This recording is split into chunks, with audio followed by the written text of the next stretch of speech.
Well, it's finally time to do it.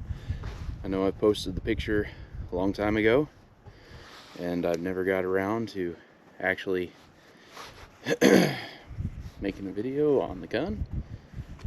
So, been really playing Hunt Showdown a lot lately, which I had this before Hunt Showdown came out, but it just made it that much more fun. This is my 1874, I think 74 Sharps 4570. It's a Cimarron remake. I have the 6X Slide Malcolm remake scope on it.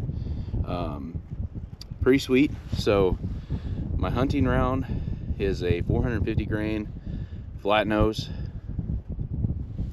but for the purposes of today I have some really cool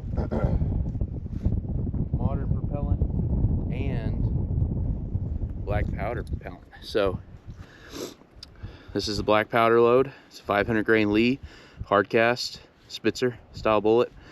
I put this together myself, and then also a modern 4570. It's a modern propellant, smokeless, but same Lee load. They're running about the same velocity, but the other one's a lot more of a show.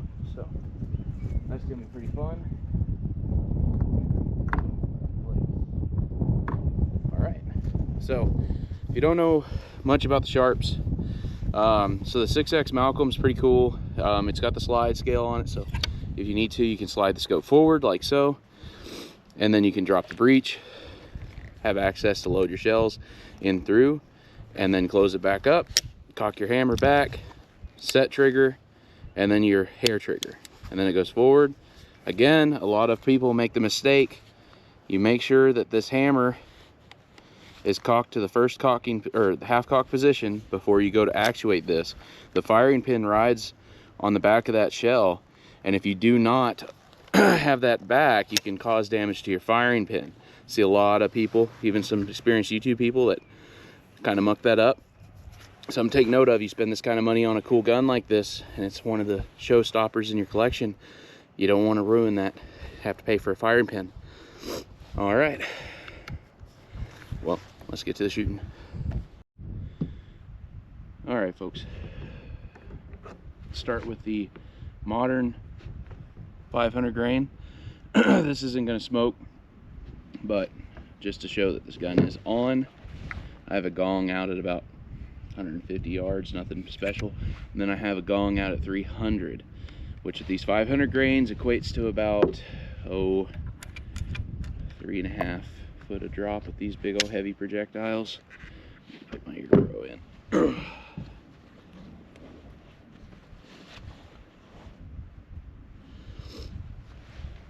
And I'm just kneeling, so I'm not going to expect this to be the most accurate shooting there is.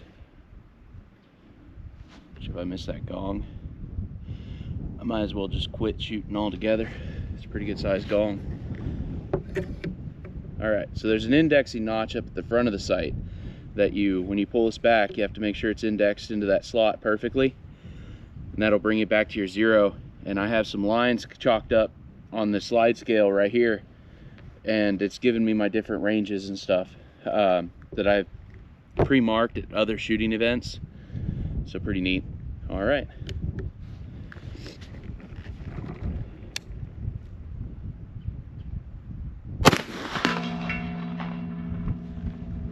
A lot of fun. Cock the hammer, drop the breech, empty shell. All right, that's fun. Let's try this. Roughly 65 grains, I think, of black powder, 2F, GoX. I used a compression die, used a vegetable wad, sized it to 4.57 diameter. We'll go for the same gong. This one, or to give you a little bit more of a show.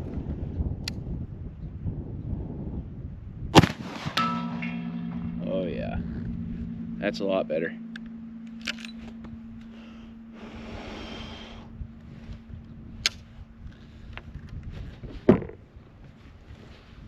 Gotta save them brass.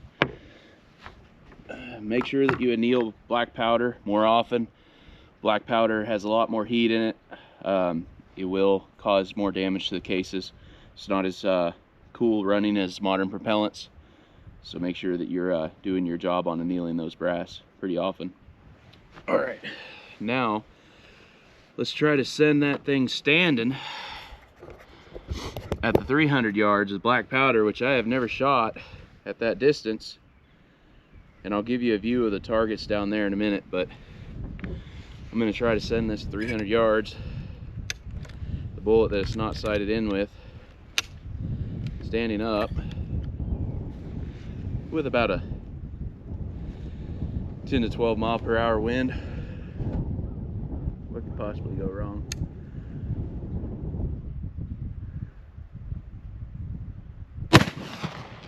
Just off the left, wind took it.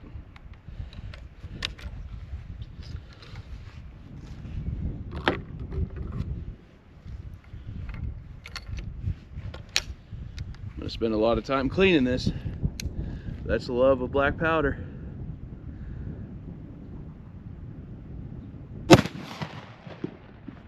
Just below it.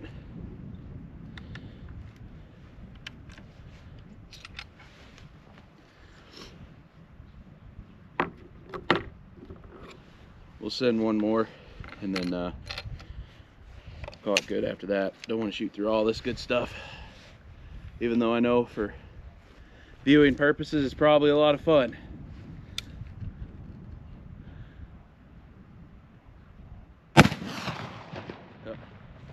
Never could connect on the 300 yards, sorry.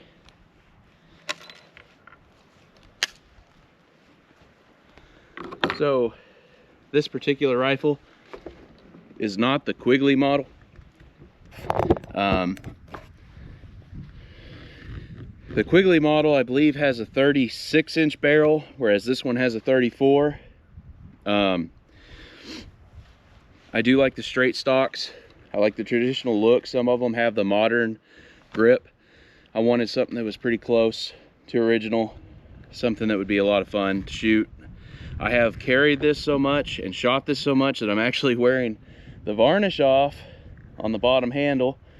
So I need to go through and restain everything and get it to where it's looking new. I might put a little bit different stain color on it. I like a little bit more darker wood. Although Cimarron does a good job with their wood and stuff, I would say the varnish, you know, if you use it pretty regularly, you will wear it off. So I'll give you a look at the little range here. It's my cousin. He actually has all the cool steel targets. I spend all the money on guns. I don't ever spend any money on targets. So up close we have the pistol range here. Down there you can see that we have roughly 100-yard target, maybe 85 yard. And then over there we have the gong, that big old round. And then just over there is the 300-yard target across the hill there. This is a good little spot. Yeah, he plans on building a house up here sometime. And then this is the new four-wheeler. So it's a CF Moto 1000. These things are kind of stupid. They run so fast. I've been putting work in, cleaning up the farm, getting rid of all the varmints, and really having a good time running around on this thing. It's a treat. Suspension's freaking amazing. It's pretty awesome. But this is a video about guns, so I won't go off too long on that.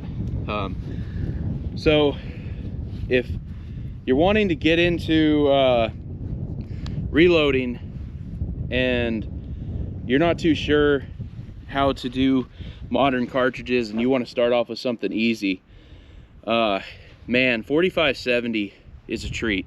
I just started reloading here about a year ago, and you know, modern cartridges and stuff, I know that they got it pretty down pat and everything, but I wanted to start with something that was simple. 4570 is super easy. It's a straight wall cartridge. A lot of these states you can hunt with this that you can't hunt with modern guns. You can load it 1,000 different ways, depending on what gun you have. So if you have an old school gun like this, I mean, this is modern manufacturing, but they still recommend to try to keep it in the sharps and trapdoor loadings. I load these pretty light. With it being a 500 grain and 450 grain projectile, it doesn't take much for you to start spinning these too fast, especially with cast lead, that it won't grab the rifling. So if you're trying to lob a 500 grain bullet at like 1,500 feet per second or better, it has a hard time grabbing hold of that rifling. You got to use a really strong, heavy alloy, or a good alloy, like a 1 in 20. 1 in 20 works really well. That's what I've been using for these hard casts, pretty good. Now, these projectiles are a little different, these flat nose. These actually have a copper gas check on the back. So if you're worried about fouling, lead fouling in your bore and stuff, you can run these. Little bit extra process putting them on and loading them up, but they do a really good job. They keep the bore clean, especially if you're using modern propellants. If you're using black powder, this would really be handy. I do load these black powder cartridges here with lube inside the or in the land, or the ridges in the bullet. I forget what you call them, sorry. Not, like I say, new to this reload and stuff. I do load some really good lube from, I think I ordered it from Track of the Wolf. Track of the Wolf has so much of this reloading stuff for black powder, especially 4570. So anyway, make sure you use a felt wad if you're using black powder though. You don't want to get that lube down in your powder and it not set off, or set off, you know, at the wrong time, you know, delayed shot. You don't want anything like that. So make sure that you're doing your homework on these though. Black powder really needs to be compressed. I know that some people say conventional knowledge you can get away with it. I really don't want to risk it, especially in a gun, you know, that's as nice and as expensive as this one. You know, expensive being relative. You spend $5,000–6,000 on the new SIG or something like that, you're not going to flinch at this, but it's still something cool that you could hang over the mantle. You know, you could bring out at rifle ranges. Like I brought this gun out to a rifle range in Florida, you know, Indiana. It doesn't matter where I've went when I'm working off on the road. If I bring this thing out, it's a showstopper. Everybody wants to come shoot this thing. And I hand load, so it's a little cheaper, so I don't mind letting some people that have never shot it try it. It's an amazing experience. If you're into Western guns, like this really needs to be in your collection. I've bought several Western style rifles lately. So years back, I bought an 1873 lever action. It's on the channel. Love that gun. Haven't shot it too much. I've been loading up some black powder. The only thing is, with it being a mechanical action, it takes a lot of cleaning. This is a breech. You know, you basically just swab the bore, run it down, and it's clean. They're so simple. So if you're gonna run black powder, these things are so much fun. Just carry you a Delron cleaning rod with a swab and some black powder stuff, which words out, you can mix it up yourself. It's just Dawn dish soap and water, 50-50 mix is what you can put together, and it'll clean the bore really well. It's cheap to make. I mean, you could spend good money on that. It looks like milk. I have yet to find it. I was gonna order some, but it's a milk colored consistency, and it really does a good job from everything I'm hearing as far as cleaning up bores for these black powders firearms. But if you're gonna shoot these old guns, I recommend that you try some black powder. It's a whole nother thing to experience loading. The smoke, the flash, especially around evening time, you should touch one of these things off in black powder. It's pretty neat. I mean, especially if you load them pretty hot, it makes a real good flash, real good show. I started loading some shotgun shells with some slugs, some triple-aught buck, and some birdshot with black powder. I have a Coach gun side by side that I really enjoy shooting, and like I say, black powder is so much fun, and it's a duller sound. So, like, it's hard to say. Like, modern propellant has more of a crack to it. It's a much quicker combustion event, and like I say, it'll ring your gong. But that black powder stuff, it's more of a thunderous boom. It doesn't hit you quite as hard as modern propellants.